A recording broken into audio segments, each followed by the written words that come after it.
নিরাপদে টাকা জমা রাখতে ব্যাংকের জুরি মেলা ভার, প্রয়োজনে সেই টাকা তোলাও যায় সহজে।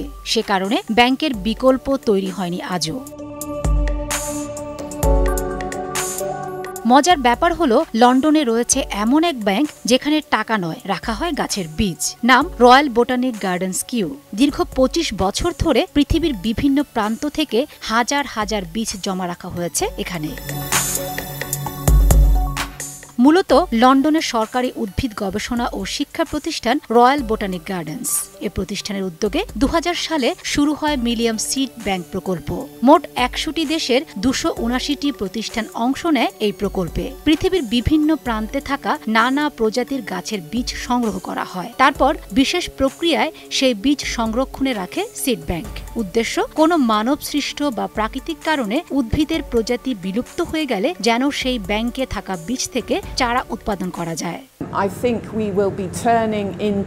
সম্ভবত পৃথিবীর আর কোথাও এক জায়গায় এত বৈচিত্র্য নেই। আমাদের ভান্ডারে প্রায় ১ লাখ ধরনের ৪০,০০০ প্রজাতির ভিন্ন ভিন্ন উদ্ভিদের নমুনা রয়েছে। সবে সংগ্রহ করা হয়েছে একদম বুনো পরিবেশ থেকে, যা দীর্ঘকাল সংরক্ষণের জন্য তুলে রাখা হয়েছে।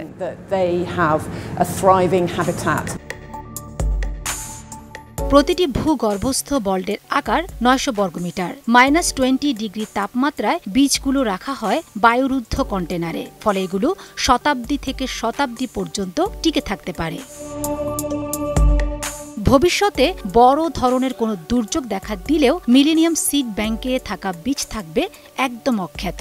ফলে সেই বীজ ব্যবহার করে প্রাকৃতিক ভারসাম্য ফিরিয়ে আনতে সক্ষম হবে নতুন প্রজন্ম। ফাতেমা শিলু, সময় সংবাদ।